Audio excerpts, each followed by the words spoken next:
Hello, beautiful humans. Welcome back to another episode of Naked Sunday. I am your host, Caleb Nelson. I have my co host snoring away on my chest right now, little Remy Lou. So if she wakes up and you hear like her pacifier squeaking or just snoring at random points throughout this episode, everybody, you've been forewarned. If you can't deal with it, this is not the podcast for you. So I have my new friend, Sara Brown, here today. I'm pretty hyped to talk about things just in general. You made me feel really good before we hopped on here a second ago. We have mutual friend who put us together. I'm just fucking hyped. That's basically the long and short of it. So long way to say, and Sarah, Thank thank you for joining us today. thank you for having me, Caleb. I'm really honestly super jazzed to be here because I was telling you before that I really like all your conversations and the depth that you have with your guests. So I'm excited to get into it. Thank you again for that. We're going to come back to this very quick piece in a second, but Okay. before we go diving off into the deep end of wherever we're going to go today, let's make sure our audience gets to know you. And since you know yourself better than I, Sarah, who are you? Who am I? Well, I honestly think that like this is not a hard question for me because I kind of am like pretty consistent across all areas of my life. Like I feel like who I am in my career is who I am, out of my career and with my family and friends and with my life. So hopefully that this won't be too hard to put across. I try to practice what I preach, so to speak. Um, but, right now I would like to say, like, right now, the iteration of myself, because we can all change and grow, and I think I have done a lot of that my own self. So, me now is, I'm a part-time physical therapist, and I'm a part-time, functional nutritionist, and kind of newer on the, business owning a business and newer into the entrepreneurship world. So who I am is basically, I think what I'm trying to be is a voice for people trying to kind of know themselves better on like the more of the like cellular biological level of like understanding their body, how it works, understanding that the body is all one thing and not silos, that the brain and the body are connected. Like just based on my background with being a PT and the nutrition piece, like it all kind of interconnects. I really like the functional medicine paradigm. So I think that is me, like, figuring out how to basically integrate, how do we live in this world that we live in, that there's a lot going on and a lot of opposing things, name the topic and there's opposition there. So, how do we take that, figure out what we need, where we're at as a society, and then, like, trying to come into balance. So I think like I'm always trying to do that myself, right? Like I think all we ever want is to feel like balanced. I think happiness feels like balance to us, or there's like no friction. We feel just like generally good, right? Not pulled in specific directions. So that's like a battle that we all continuously strive for, I think, every day. That's what we're all doing, whether we realize it or not. So I'm forever trying to like move some needles to keep my life in balance from the lifestyle standpoints: food, movement, sleep, stress relief, stress management, communication, connections, relationships. Um, Kind of toggling with all those things, seeing where that gets me. So that's me constantly working on those sorts of things, and that's also what I'm trying to help other people do. So I don't know if that's what you were looking for, but I think that's me currently today.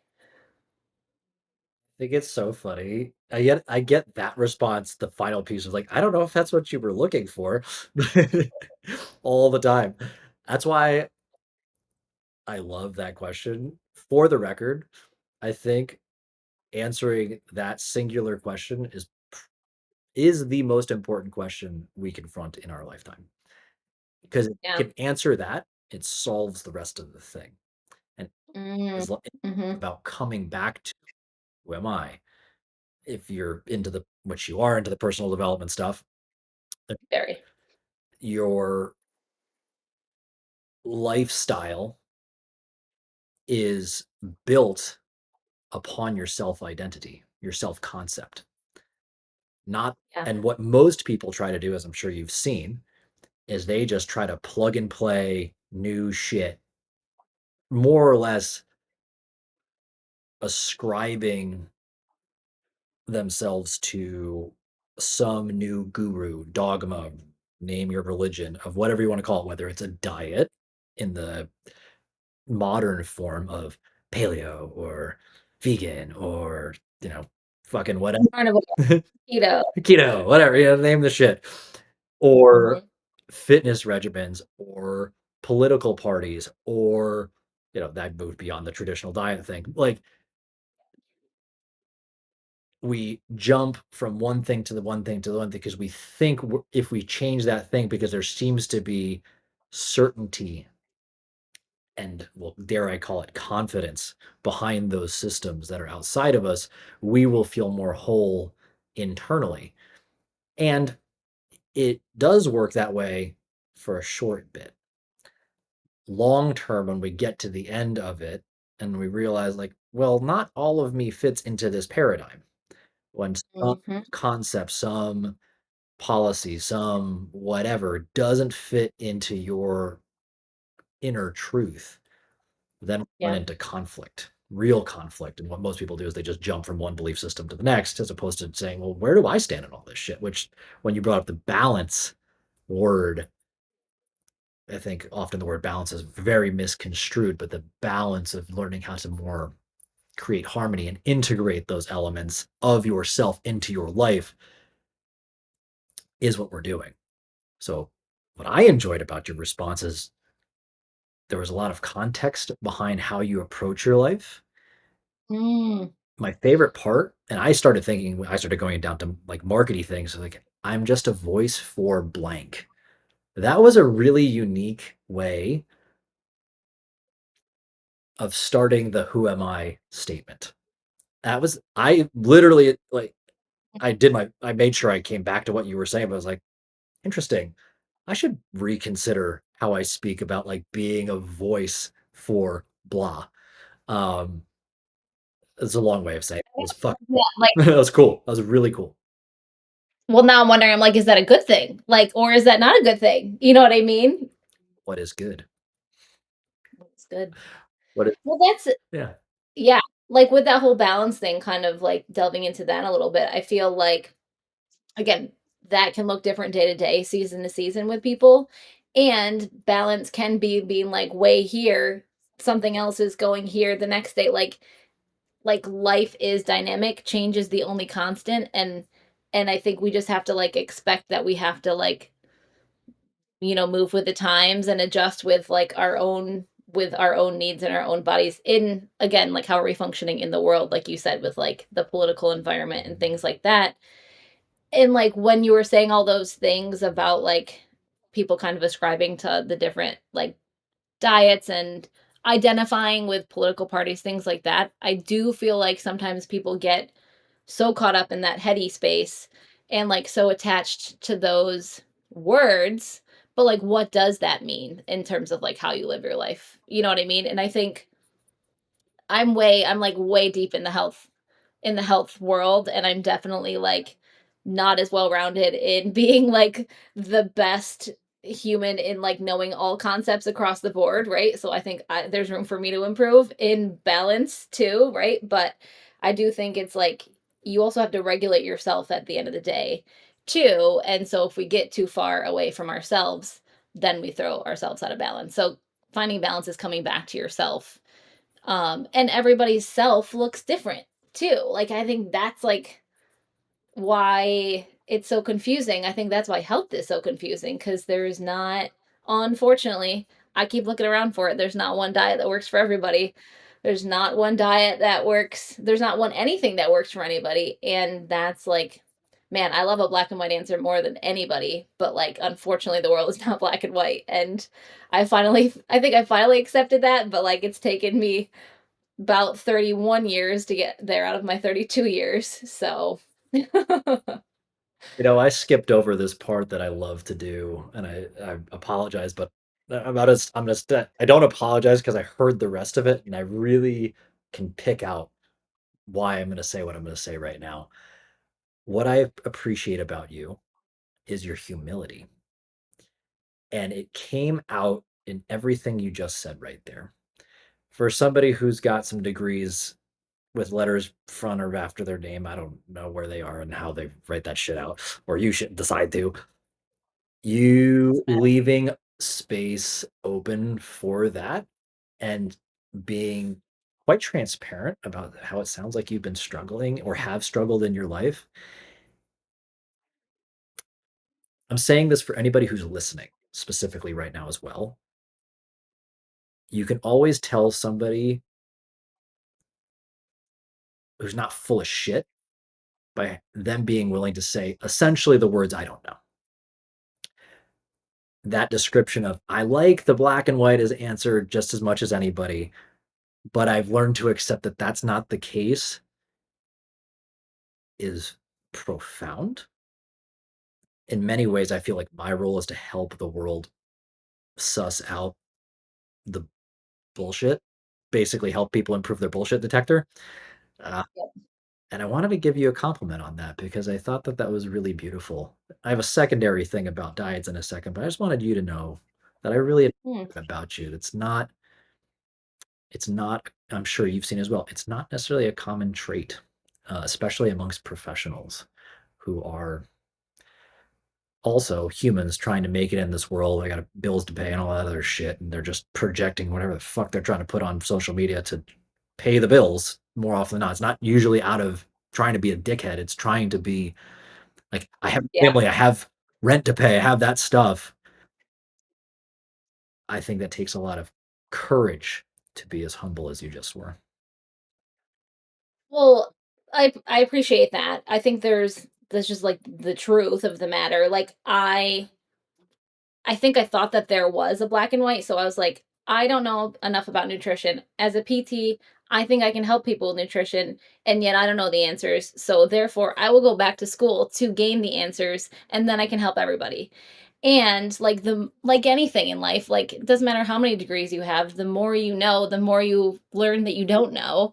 And unfortunately, that only amplifies with the more you know because it's like I wanted to find very specific answers to very specific questions, and I got none of those, you know?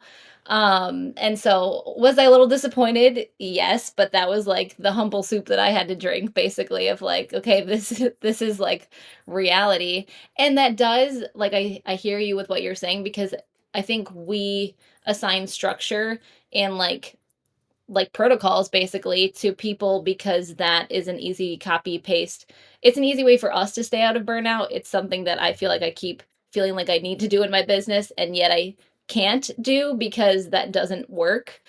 So it's definitely this push pull of like me trying to find balance as a business owner and not get burnt out. Really every person needs their own every person's answer is different at a different point in their life, at a different season, at a different age, at a different gender, like at a different stress level. It's just like there's so many variables. It's just not possible to have like copy paste Y to work for Y person and Y's answers to work for X person. So it's disappointing. I'll be the first person to say it. I'm disappointed in that. So I'll join everybody else. But that's where like in functional medicine, and then we can go on to the dietary stuff. Like that's why I really lean into it and that's why I like it because at its core it says like, hey, everybody's different. Like from a biochemical individuality level, that's one of the principles of functional medicine of being like you and I, even like say we were the same gender, the same age, we're still very different. You know, we're different on so many levels, genetically and environmentally, nature, nurture, like all those things. And so therefore, we might need different things. We can end the interview right here. That was perfect. Like, we don't, nobody, guys, you don't need to learn anything else about life. Like, Well, people want to know like what they need. That's what I spend my days trying to figure out too. so piggybacking off this diet thing, Yeah. I don't know if I've coined the term, but fuck it, I'm gonna say I coined the term. I call it the crash diet lifestyle. And Yeah. the word diet has been bastardized, as you well know, because it originally comes from a believe it's Greek or Latin, the word deus or dias meaning way of life. So yours, Yeah, you know go figure. Person who went, I didn't go to, I did not become a registered dietitian or anything like that. Like, but that's something. Once you think about that, everything makes sense. Yeah. Why you just said everything has to be individualized. Well, you just listed a whole random list. Everything in your life has to be contextualized around that, meaning there can be no one all perfect diet. There is no the way. There is a way, and there is an Yeah. infinite amount of ways, and there will continue to be even more infinite amount of ways because from today to tomorrow, I'm a different person, and my lifestyle, my quote unquote diet, must integrate to satisfy that self concept as I grow and emerge as a person.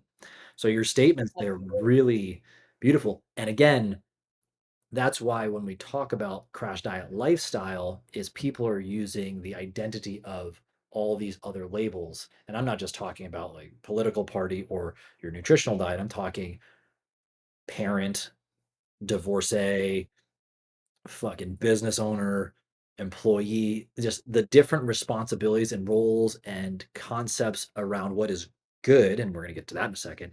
Good versus bad. Oof. Yeah. We're Those are plugging and playing an unfathomable amount of opinions, but it's usually like what your parents and family thought about what those roles meant when you were a kid that you have now ascribed. I have to live up to that to be perfect, whatever perfect means. Mhm. Opposed to, I am me, insert your name. These are the roles I have assumed and I have taken responsibility for. How does that me arrive in these arenas? What I've learned, that's when you don't experience burnout because you only bring what is necessary. You don't bring all the extra bullshit with you to the table, Mhm. I guess, pun intended. I like that. I'm glad you That's good thought. Listen, I'm always trying to figure out how do I regulate myself to not burn out basically because, you know, that's one of the main pillars of functional medicine, right? Is that whole stress and stress management. Honestly, and like you got to practice what you preach. I'm talking to people saying, you know, stress on the body, like there's good stress, right? Like hormetic stressors. We could talk about that, like sauna, cold plunging, fasting, calorie restriction. Those things can be good stressors on the body. But if you put those on a body that's already stressed and a system that's already stressed and people wonder why it doesn't work, it's like you don't like keep loading things onto something that's already falling, you know what I mean? Because it's only gonna make it fall harder. So, a couple things that I liked that you said there, like the couple words, right? Like talking those very polarizing words, diet, good and bad. I feel like, um, I similarly, like, don't love to use the word diet with people because to me, that ascribes a short-term thing. I like to say dietary pattern because that's how you're eating and how hopefully how you'll continue eating for like a long-term thing. So like I'm just like big on as you probably could guess like no short-term fixes. I think anything that you're going to do short if you get there short term, so a quick diet, a quick fix, you're going to have a quick relapse. Like that's just how it works. If you're slow to get there, then you're gonna maintain because it's like not your body can catch up basically. And the good and bad thing, again, like the mind piece and the mindset piece is like shoot, probably like at least 75% of the answer of like how do we change things because it does come down to mindset, um, perception, experiences, like you said, like past experiences, how we grew up, and how we even like believe in ourselves or if we don't. But I think people use the word good and bad a lot when it comes to food. And again, there's that black and white thing, right? Like what we do too is if we're like if one food is good, more of it is better. And I think I used to be like that too, where I was like, kale is good, so must have kale at every meal. No, like then you end up with some GI stuff, and guess what? You can eat so much of something that you can create a sensitivity in yourself, and essentially have your body be like, yeah, this is like we don't recognize this. We're like borderline not allergic, but intolerant to it. And I think I've done that with foods in my own life in the past. And so saying like good is good in all instances and then more is better, not true. And same with bad, like bad maybe just in a certain context, like kind of like we're talking about with everything, but I don't like to say like good or bad foods either cuz yeah, I mean they are I think that can scare people away and I don't think scare tactics work for anybody. Well, they do short term. You can force somebody to do something, but if you push against something, all you do is create resistance. Eventually, they're either going to check out and like abandon, kind of like quiet quitting at a job, or they're going Mhm. to loud quit, which is like real confrontation, call it rebellion, call it whatever. Those are the only two forces that happen when you do that, as opposed Yeah. to, and I hope everybody's hearing how you're speaking about this. And I'm like imagining myself in, we'll call it the office with you or on a coaching call or whatever whatever words you use to describe the experience. I am viewing you in that experience more as, let's use a religious term here for fun stuff, like shepherding or a guide, Mhm. where people want to use, where it's like, I'm standing with you, or like we're holding hands, as opposed to stop, don't be asshole, like you are bad, shame, like 50 lashes kind of shit. No, exactly. I tell people I'm like, "I am your personal detective." Like, you the more information you give me, I can dig into, like, where you are standing in front of me today, like, how you got here, and that helps me understand how to move you away from if you don't wanna be where you are, move you away, but, like, I'm just, like, basically helping you put the pieces together of the puzzle, and I'm definitely not, like, I don't know everything, and I always tell people, I'm like, "You are the own CEO of your own body, and guess what? You know how things feel for you. You know how things don't feel for you. I don't know how those feel for you." So, I'm always coming at it of, like, we are running an experiment on you. So, if I was working with you, I'd be like, "Caleb, this is an N of 1 experiment of Caleb. So, you're gonna try maybe you're telling me that dairy is bothering you, so we're gonna try dairy free for 3 weeks. And then guess what? If you don't notice any difference, maybe it's not dairy and we're looking under the wrong rock and we add dairy back in, right? But like I don't know that what the answer is. You will know. And so I think that's important and I think I do that intentionally and unintentionally because I think that's why people are so confused because they hear so many things that they don't know what's right for them, and people are so detached, I think, from their bodies. I think a lot of it is too, like, "Hey, you told me you feel this." I'm, like, mirroring for people, you know? I'm like, "Hey, you actually told me that dairy makes you break out. You just told me that. So what do you think that dairy bothers you?" "Oh, yeah, maybe it does." Like, sometimes it's just saying the same words that they said to me back, and then just they never took the time to think about it.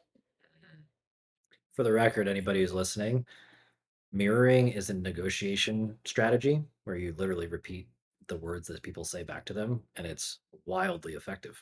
So, food for I think it's very powerful. of course, people don't even that's the thing. Most people don't think about what they're thinking about. And your words are saying what you're thinking about, but they're not conscious of Right. the thing. And your words tell you everything. So Yeah, everything you've said is powerful. I want to lean into the good bad thing.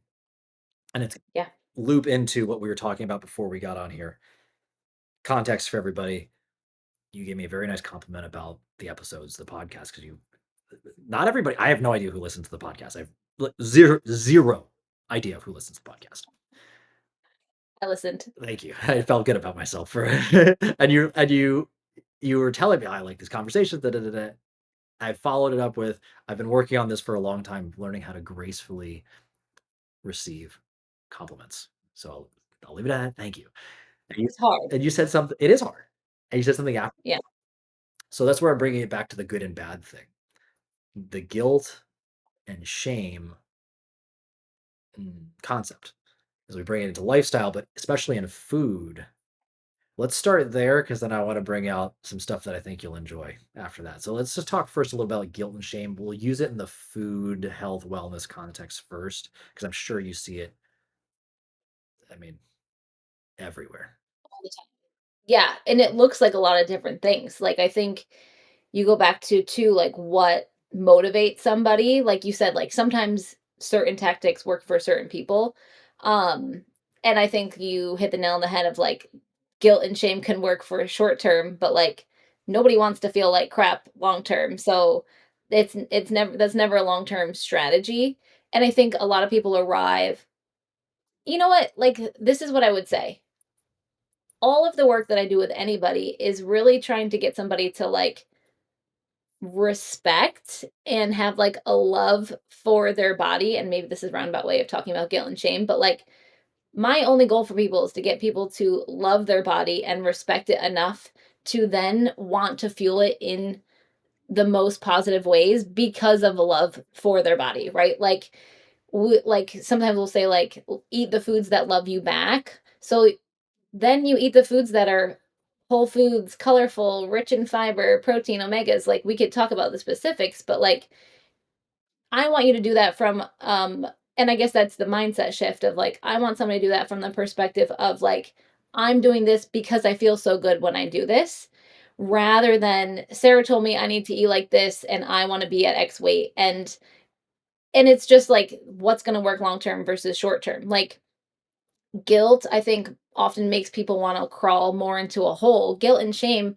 I think causes inaction more than anything because people feel like they're the I think they feel isolated like they're the only person that feels that way and yet every other person would feel that way in the same context if that makes sense. Like it just has never worked. Like guilt and shame just doesn't work and we do that to ourselves all the time, you know? And I think like guilt and shame is almost in the like you can even like move yourself into like a sympathetic fight or flight mode in guilt and shame world and then good luck actually being able to like change because you're guilt and shame and running from the tiger and you can't actually like get to that level of self-appreciation or self-love or what have you because you're still like way on a different level if that makes any sense. Just nodding my head and be like, "This I fucking love you. You're awesome." The whole time you're talking, I'm like, "This whole thing, clip, social media, now." Like, people need to hear this stuff. It's not shit. I have to say stuff, but it's really good. I love talking about poop all the time too. We can also talk about that as well. So just Al I'll be the first person to say it. also will be a clip. Here for one person. Here's where I wanna bring yes on all of that. Blanket statement. I wanna lean more into guilt around this. You talked a little bit about isolation. I wanna talk ab I wanna bring it into the compliment thing and the identity thing. So, expanding beyond just the food thing, you talked about people crawling into this hole. Well, it's this crawling into this hole of my entire self-worth becomes attached to this. My identity is, "I fucking suck. I'm garbage. I'm bad. I am bad." Yep. That's a very blanket statement that when you go to try to apply yourself or assert yourself, or let's just say exist in other elements of your life, not just when you show up to the dinner table, Right. when you show up in your marriage, when you're trying to get out on if you're single and you're trying to find a mate, if you're opening a business, if you're going to go for a promotion at your job, anything, you're showing up with this preconceived notion that you are lesser than, you are not valuable. Go figure, you settle for whatever scraps get thrown your way. You don't assert yourself. You don't ask for the thing you really want. You don't command your value. Your confidence is nuked. Don't be surprised. And even if you, by some random act of God, you do get it, let's call it the lottery effect. Your Yeah. identity is still attached to, I'm not worthy of this. So, in some way, shape, or form, you're going to go nuke yourself in your life. It's the reason why most lottery winners end up right back at the same financial situation within 3 years because of the identity piece that underlies all of that. So that's why Yep. what we're talking, what you were just saying is so important because it's the language that's attached to the tactic, to the habit, to the thing that's being asserted. that has such a profound effect on everything else in your life. So I really hope, if nothing else, everybody just pause this, scroll back, whatever it was, 2 minutes ago, and re-listen to everything Sarah just said because it's so it's such a what's the word? So one person once said like food is the nutrition is the ultimate equalizer because like you're the only person who's going to put food in your mouth. Like it's only you who's going to do it. It's the most fundamental place where you can start changing the narrative around how you think about yourself. I'm going to stop ranting for a bit and let you talk because my blood. Oh, yeah.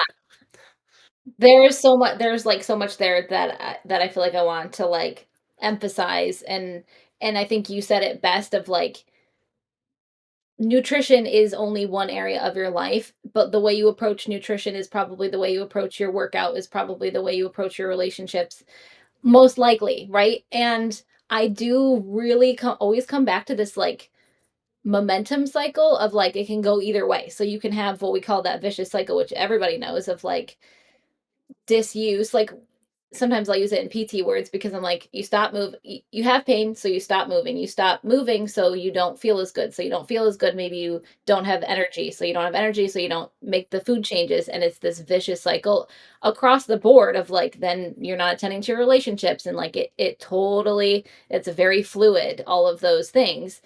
Versus you get a little bit of momentum and like a little pep in your step of energy, then maybe you have the energy to go move, then maybe you have energy to eat better, and then you start feeling better, so you feel more confident, and then, then you have the energy to go out and make new connections and network and follow your purpose, and it's these all integrate like you can't parse them out basically. And that's kind of what you're saying of like if you play small here in this area, then you're playing you that translates to playing small everywhere. And I think that like is mindset, and it's also like I say it's both. I'm like it's mindset, but also like if you and it what was coming up for me was like scarcity mindset versus abundance mindset. And I will be the first person to say like the reason I have all of these thoughts is because I've had all of the other thoughts too. Like I have had my own food issues that have led me to here plenty, and like I'm happy to like talk about that because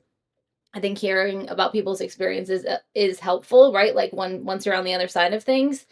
But I've like had scarcity mindset in the past where then it's like you do less, you eat less maybe, but then you don't have any energy, and then like it's this scarcity, scarcity, scarcity, almost like scared mindset. And then like I've been there, and that is not a fun place to be. And like personally, I did get like think where I wanted to be to some extent, I guess, but definitely not where like I felt fulfilled. Like did I get like a degree and things like that? Sure, but like that wasn't it. And then like now over here I'm like, "Hey, I'm this like super bubbly." I think like I feel very abundant now in it across a lot of boards, and it took a lot of work to get there. And now that I'm in this whole like abundance positive feed forward mechanism, it totally like amplifies and translates into other areas, and it's just wild. But you really don't know that until you try that on for size yourself, and also like consistency and in like small things, small changes too. It was a lot. There's we are 34 minutes into this and We could talk forever. I mean, I could talk forever about this stuff. I love it. Clearly, shout out to Kaylee who put us together because she's like, "You have to talk to my friend." I'm like, "Okay, let's talk to her. I'll talk to her. I'm always a friend of yours is a friend of mine." And sure enough, she did not disappoint. Uh, Kaylee's the best. Hi, Kaylee. Hopefully, Kaylee's listening. she'll listen because she'll see that you're tagged and be like, "Oh, they finally got on a podcast." I miss her. I'm debating which thing I wanted to touch on first, but the only thing I can remember right now is this compliment thing. So we'll start there. Uh, Yeah. and it's with the abundance thing. So I'd love to get your take on all of it. A few years ago, I was the one I was assisting in a retreat in Florida. I was the only dude in a sea of women. It's kind of a typical paradigm I've learned in my life. Um, So, thank God yeah. my wife is who she is, because if she was jealous and worried, then we wouldn't work out. But it was what it was. Anyway, I'm talking to she's now a friend, and she's been to all the kind of personal development stuff and whatever. Anyway, we're talking, and she shared this one thing that she learned from somebody else who said the love language you deny yourself is the one you probably need the most. Ding. In my head, things just went open. And since then, what I've realized is that what underneath that, what drives denial or self denial is guilt, the guilt shame spiral. Yep. And when we talk about scarcity, and when you think about being small, when I think about like, oh, why do you need to get a compliment?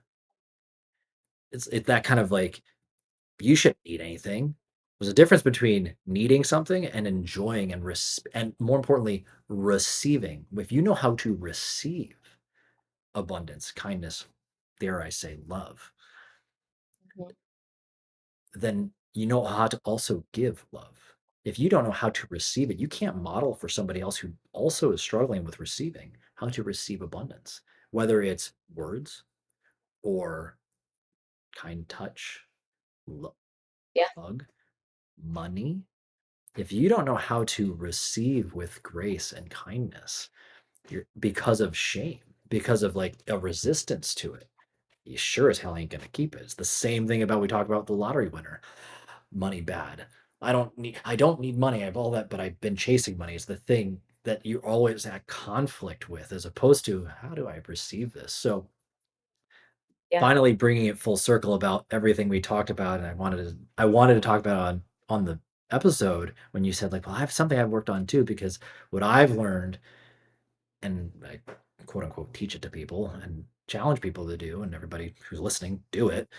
What's the thing you feel most guilty receiving? And start practicing receiving that on the smallest scale possible, over and over and over and over and over again. And it's weird because you will feel really, really fucking uncomfortable just doing the thing that you clearly haven't been getting for a long time, because you've just been like arm's distance because somebody told you it was weak to want love or appreciate love. And I think that's what this all boils down to. Like, it's love. You're denying yourself love in some shape, way, shape, or form in the human experience. And you said it before, people eventually just don't want to feel like shit. They don't want to feel like they're lesser than in all parts of their life. They don't want to just feel bad. There's a moment where you want to start to feel good. Well, learn how to Yeah. receive, and all of a sudden you feel good. And you have to also give yourself permission to feel good, which is a whole nother ball of wax in and of itself. I don't know where No, the end of that. you're so Jump in. I feel like what you're saying is exactly it, is that, like, fear versus love, like, I think I've heard, like, you're only operating in 2 things, either fear or love, like, and both can't exist at the same time. So I feel like I've listened to a lot of things like that, and that really resonates with me because I'm like, "Okay, if I'm in fear, I can't be in love." And so, like, what do I want to be in? I would rather be in love and like and the energy of that. I think what it all comes down to, like, everything is energy almost, you know what I mean? Like, even talking about money, like, I think money stuff translates so much to, like, food and just perspective and stuff like that, but, like, I even talk about um I was gonna make an analogy about, like, habit change having to do with money and food and stuff like that, where, like, it's just like you make a small change, and this is kind of what you were saying, tying it back to what you just said of, like, you got to start with something small. And I think that's almost from, like, the nervous system, is like, if you had no love for a long time and all of a sudden you're like, I want love, and, like, someone comes in and, like, they're showering you with love, that feels so uncomfortable because it's almost like you're talking about exposure therapy. And I actually talk about that with people all the time too, because I'm like, what we're doing is something different. And to your nervous system, that feels scary because the sameness feels comfortable, right? Like, what you've been doing feels comfortable, even if it's brought you down this hole of like also feeling horrible, comfort, there's a level of comfortability to it. So you do have to basically like be willing to get out of your comfort zone in whatever verbiage you want to use. And what you're saying was so important because it has to be really small at first. Like it has to just be like a tap and then a tap and then a tap, right? Like for like that, or like it's just a hug or something like that. Where same thing with the food changes is like it has to be something small that you can do consistently over time. And then like looking back on it, you layered in other changes, but you didn't even realize you did that kind of thing. And I think I'm really coming to appreciate how much the nervous system plays a role in our ability to like change or not change or how we feel on a day-to-day basis because I mentioned before like being in stress or sympathetic mode, it's fight or flight. It's like I gotta survive, and you can't tap into all that other stuff, or you can't be like, "How's my energy?" If your body thinks that you're running from a tiger, you know what I mean? Like that's just not necessary for survival, so to speak. Or I would say like thrival, right? You're not thriving, you're just surviving. So like what you're talking about is like coming back down into like we call it rest and digest mode of like being able to once you do that, you can like then zoom out and be like, where am I? Where do I want to be? And then you can almost open yourself up to receiving what you need or change, or you can reflect on it. And I think in our lifestyle, we don't give ourselves that time to do that reflection or to even come back down into that like chill mode for a little bit.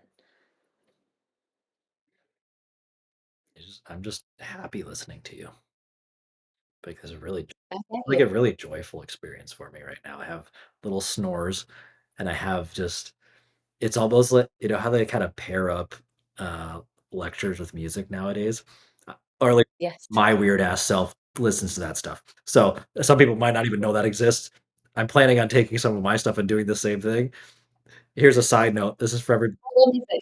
you're gonna like this, and I'm gonna make it into a social media post at some point. It's like I'm brainwashing my daughter into fully believing in herself. Like I want Please do. that's my whole goal in life, and the final one. She's Share this with a girl dad who's raising a confident woman, and when you pair music and, like, sultry, like, steady voice, it talk about nervous system and all those kinds of things. I think about yeah. all that kind of weird wiring stuff. Like, how do you do that? But one of the things I really enjoy for me, that felt like I was, like, rewiring myself, whatever. But for her, that's one of the things I enjoy having her be in my arms for these types of conversations is that she's especially if she's sleeping, she is micro dosing confidence and this type of language and education the whole time. And I only also know this because in freshman year of college, in my bio class, I started falling asleep. And we're talking like a lecture room of 85, 100 people, front row in front of the professor. I started like snoring. And I did it like for weeks on end. And my buddies would like wake me up, but the guy didn't give me any problems because I got straight A's without being an asshole and like I got straight A's. But my grades went up, not down from doing that. So anyway, You needed sleep.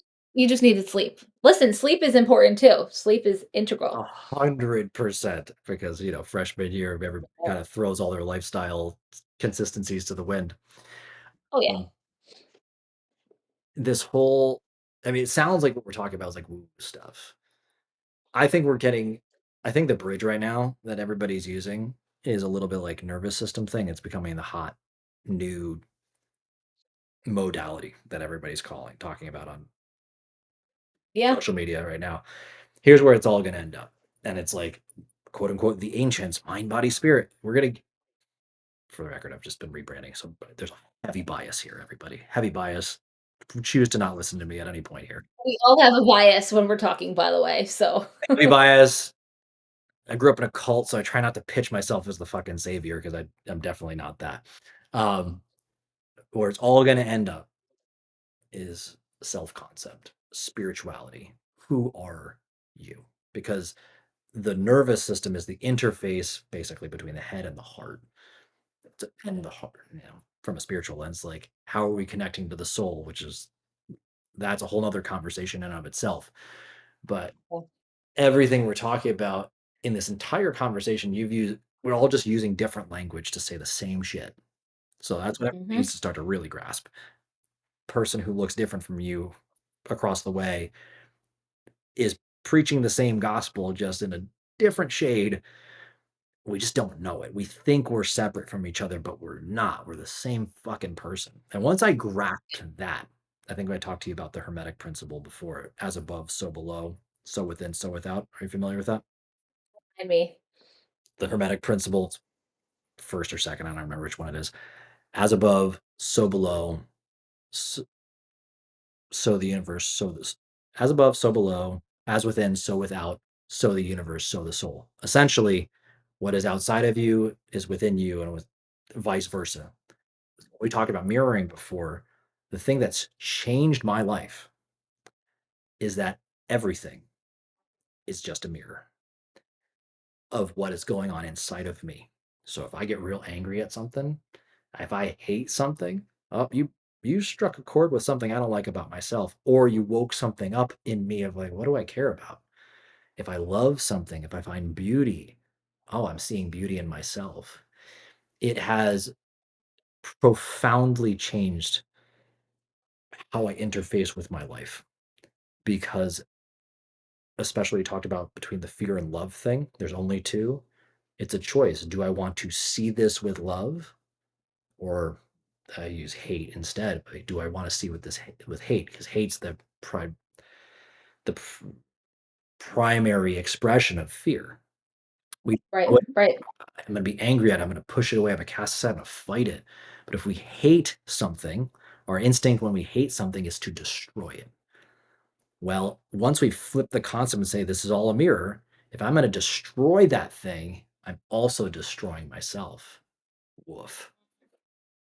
Oh, right. changes the whole way you're going to want to interact with your life. So all the language you talked about earlier with food on a fundamental level, because it transpires and transmutes itself into all these other places in your life, is such a massive, massive shift when you can move from that scarcity based perspective to an abundance based approach.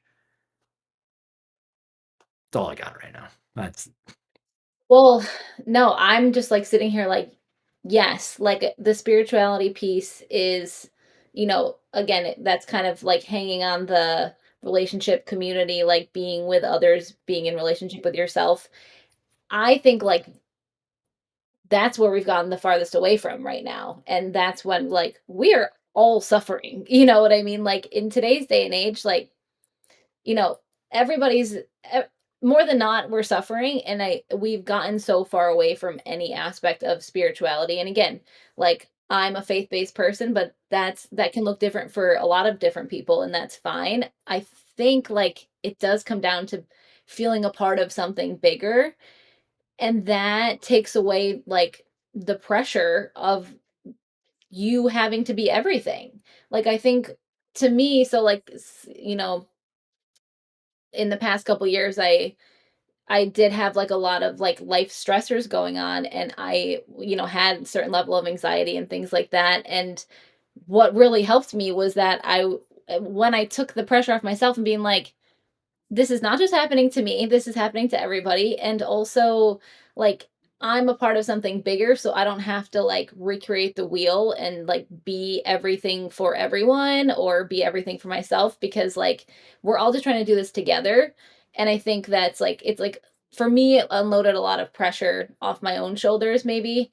And then it's like, at the end of the day, what's important is, like, that you made the people that you were around feel loved and cared for, and that you feel that way. Like, I think kind of what we were saying, if you can do that to yourself, you can do that to other people and vice versa. Um, but if we don't feel like we're part of something bigger, then, like, everything is such a big deal and, like, the day-to-day stuff. But you got to zoom out and, like, zoom out at, like, this level of um, you know, whatever question you want to ask yourself, will this matter in 5 years? Like, I think the big stressors turn into small stressors when you realize what's, like, important. And I think Spirituality is a way to get there to realize that in whatever that looks like for different people. But that also, I will say, I think that does translate to health. And you know what, like, even if anyone's a little bit more of that, like, black and white mindset, like, in the functional medicine world, we have a sheet of paper that has all the body systems on it, and they're labeled, but yet at the center, we call it the matrix. It's mental, emotional, spiritual, and that is at the center, and what's at the center of us? Like, our heart, you know? And so luckily in the functional medicine world I have learned that like this all this biological stuff is important, and yet at the center of it, mental, emotional, spiritual, like you got to be talking about that stuff with people, and it's uncomfortable, it can be uncomfortable, right, like to look inside of ourselves. And so, you know, that's not always where I go first with people either, quite honestly, but like at the end of the day, you got to look into yourself too, and see, are you fostering, you know, anything positive there or not, and then go there. I think you would be surprised how many people are willing to go there right away. I think I would be, honestly, because maybe because I'm in that, like, sciencey world, people just aren't coming to me for that, you know? That's where you come in. The true, sure, but I'm not. Remember mirrors, that whole thing? Like, I'm looking in a mirror right now. I like what I see. Hopefully, you like what you see on the reverse too, but, like, uh, that's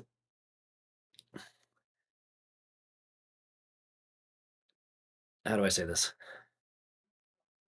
When I finally started talking about the fact that I grew up in a cult, people came out of the fucking woodwork of like, "Well, I kinda grew up in something like that," like, out of nowhere, and I'm like, I've known you for a while. You what?" Um, on a more global scale, are you familiar with Maslow's hierarchy of needs? Yes. Okay, right, so we'll keep with the basic one, right? There's the top of survival based part is belonging. Let's call it group identity, quote unquote religion. Choose your label. We can use a religious label. So choose your religious faction. You can choose your diet. You can choose your gym you belong to. You can choose your profession. You can choose, if you want to go into gender and sex politics, we can talk about that too. Like you could choose your political party. There is a religion, quote unquote, the science was a thing recently, right? So everybody's got their own religion that they quote unquote belong to right now.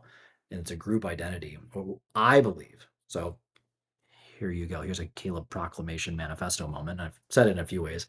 I believe we're in a spiritual health crisis because from Yeah. societal access to social media, everybody can belong to a group. In fact, people try to belong into too many groups because once they realize that that one group doesn't fit their entire narrative or self concept, they go jump to a next and they add more letters, more groups, more whatever to their name, yet feel more and more empty because they're like, well, I'm still not all of these things. I'm still trying to be everything to everyone. For everybody who doesn't know, after that moves into like quote unquote thriving, which is self actualization. We'll keep it the most broad one. The more updated one has four levels of of this, which is cognitive, aesthetic, self actualization, then transcendence, which gets into spirituality on a profound level. Self actualization is about ripping all that extra shit away and saying, who the fuck am I? So I think right now, why I'm saying this, and you probably are seeing it on us if you, whatever you pay attention to on social media, more people are seeking a connection to something bigger because I think they've realized they've spun their wheels around too much as a society, I should say, Yeah. individually, as a society, our baseline when we started was not really we were pretty far away from life and death as a society, especially Western culture. We've gotten to confronting the question of who am I on a level where our base needs are met, we are quote unquote safe enough to grapple with a really massive question. As simple as those three words are, it opens. I mean, I literally, I my middle school teacher had asked me that when I was sixth grade.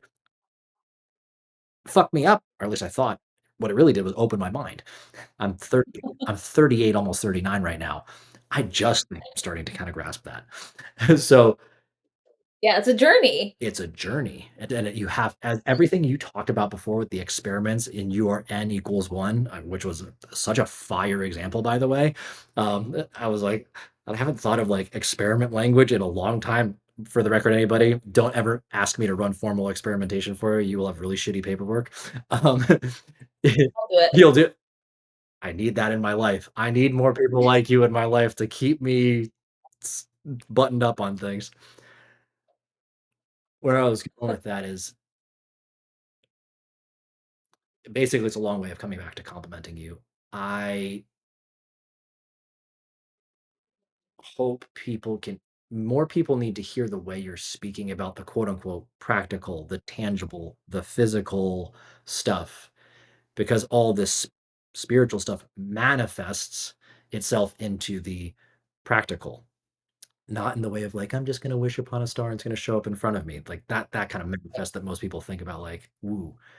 The the way I think about things is going to then affect my thoughts, my beliefs, my thoughts, my behaviors, and then my actions. Your actions lead to the transformation. The way you're talking about removing the guilt and shame and then getting people to access this love and abundance that's within them that happens to right now affect their food and nutrition. I hope you the long and short of it is I think you need I hope you see yourself as more of a leader in this than you might right now because more people need to hear that you have that to say. It's really, really powerful. All the things you said because you're making, let's call it spirituality, very practical. It's not this, ritualistic, I have to go to this big place and, somebody's going to shame and guilt me into doing whatever. It's, hey, I'm going to get you to look within yourself and it's not always so scary and we're going to be on a journey together and it's going to be cool. So Yeah. that's my humble plea for you to just be awesome the way you already are. Well, thank you, and I definitely don't consider myself a leader in, like, anything like that, but like I said, I think I like to be a voice to what I've learned in that like, that different verbiage, like you said before, like, maybe we're all saying the same thing, but what I said might work for somebody, and the way you said it might work for somebody else, and, like, that's why we have to all keep talking about it because different things resonate with different people based on their experiences and their own thoughts and things like that. um, I think I just have to say, I think, like, the functional medicine just does a really good job of it's technically under the umbrella of integrative medicine, but what is integrative medicine?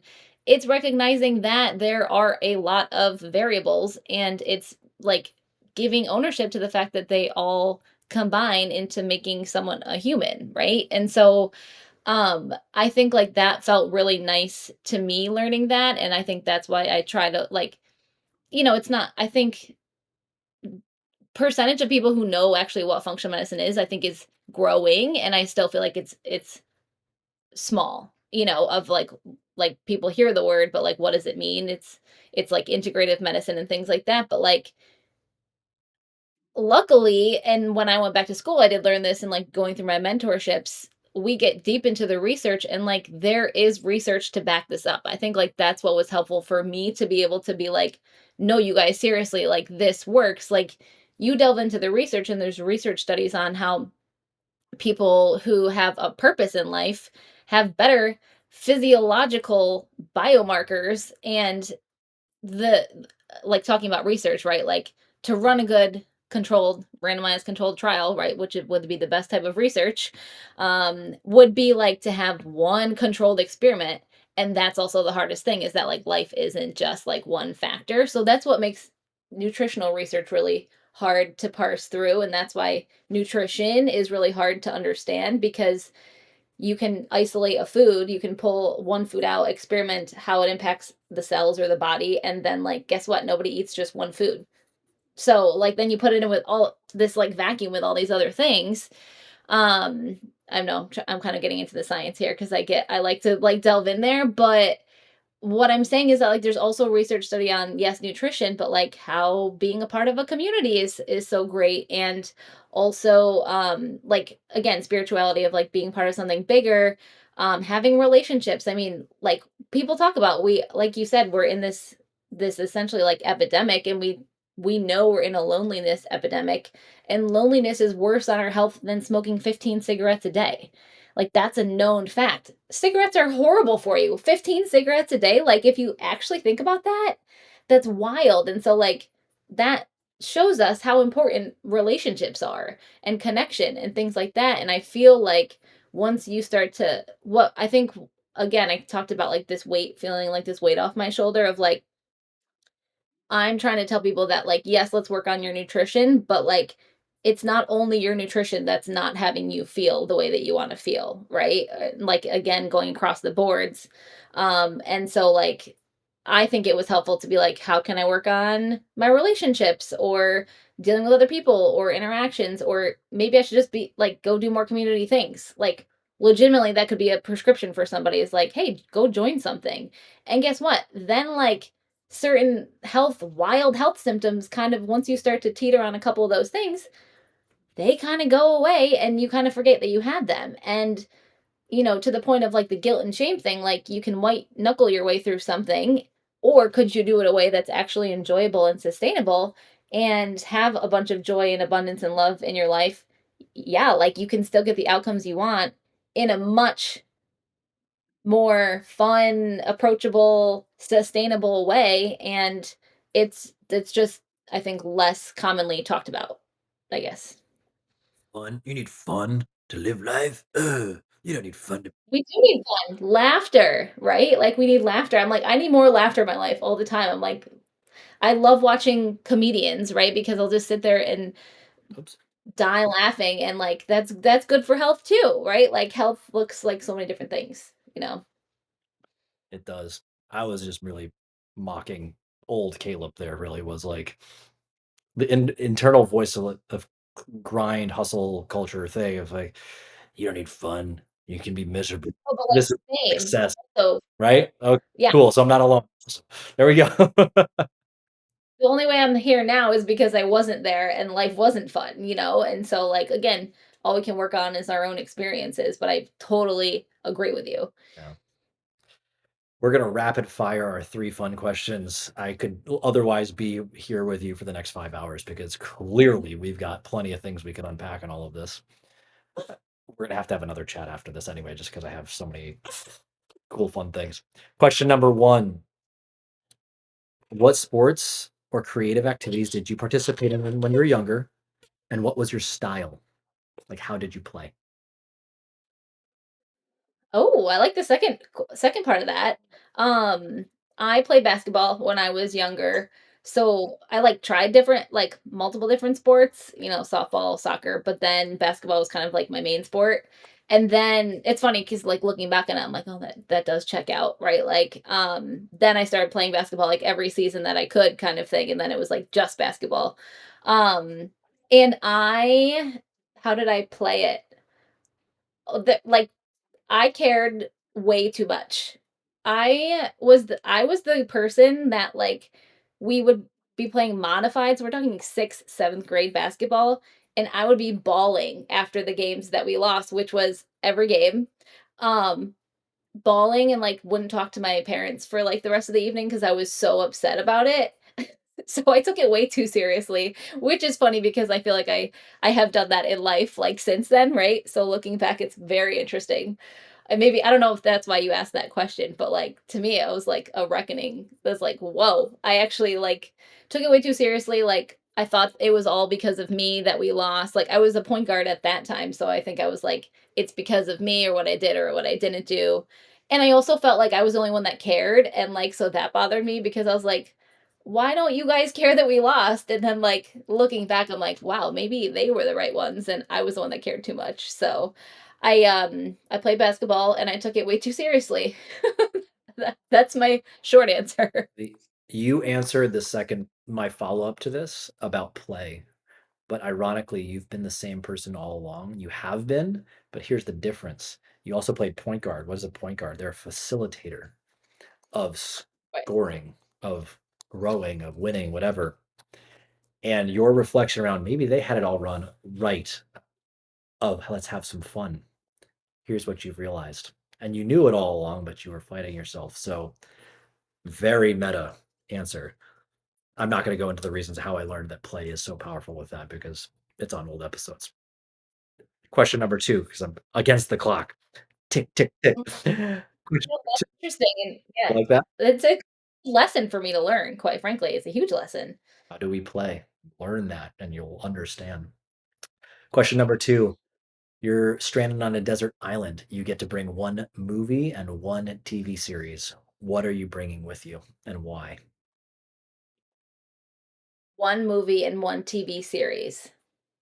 Okay, that's interesting that I get both. I think my, like, science brain is like, "What can I bring that's gonna help me survive?" Like, I think I may have watched, like, 1 episode of Survivor in my life, but the right I wanna tell you what I think the answer should be. I think the answer should be Survivor to help me survive, and also for that reason to, like, learn how to survive, and also aren't there, like, 1,000,000 seasons? Like, it would probably take up a lot of time to watch them. How many seasons of Survivor are there? Idea probably 30. Yeah. I think I would probably learn something well enough to help me to survive in that situation, so TV series long enough, help me survive. That sounds like a good answer. I think otherwise that would've been like Grey's Anatomy or, something else that has, like, such longevity to it that it would take me a long time to get through and forget that I'm there. I do love movies though, like, I love a good movie. Honestly, it sounds kind of cliche, but I really like the movie Eat, Pray, Love with Julia Roberts. Um, I don't know, I watch it like, I don't watch movies over and over again, but I feel like that's one when it's on, I'm always, like, watching it. Um, I kind of like the journey that she goes through and, like, tries to figure out herself in different seasons in life. And I also wanna go to Bali and, I wanna do that. I wanna eat my way through Italy, so maybe there's a little bit of, like, jealousy there, but, I'd probably bring that movie because I like the multiple aspects of that, and, it would definitely get me out of my head in terms of, like, "Oh my gosh, I'm stranded by myself." So, that would bring me some joy.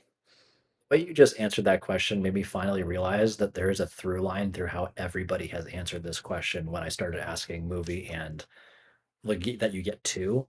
Everybody It's interesting. everybody chooses something that is how they would survive, whether it was how they would survive their life, of their own lifestyle, or how they would Mhm. survive that situation. You brought up longevity several times in the movie, and then the other one is how do you live?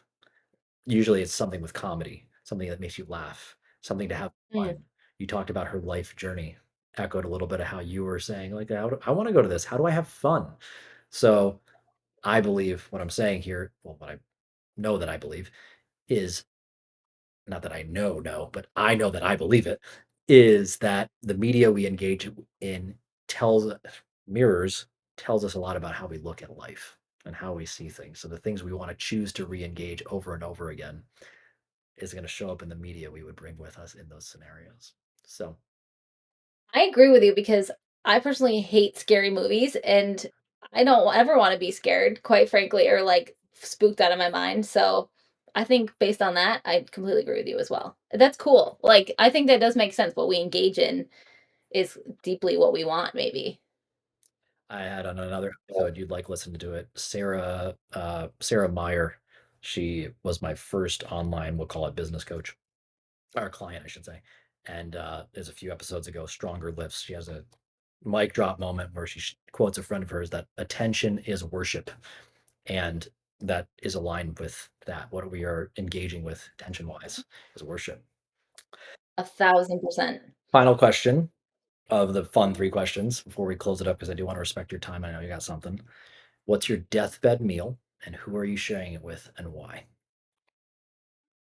This I have on the ready at all times. I ask people this last meal question all the time. I love it.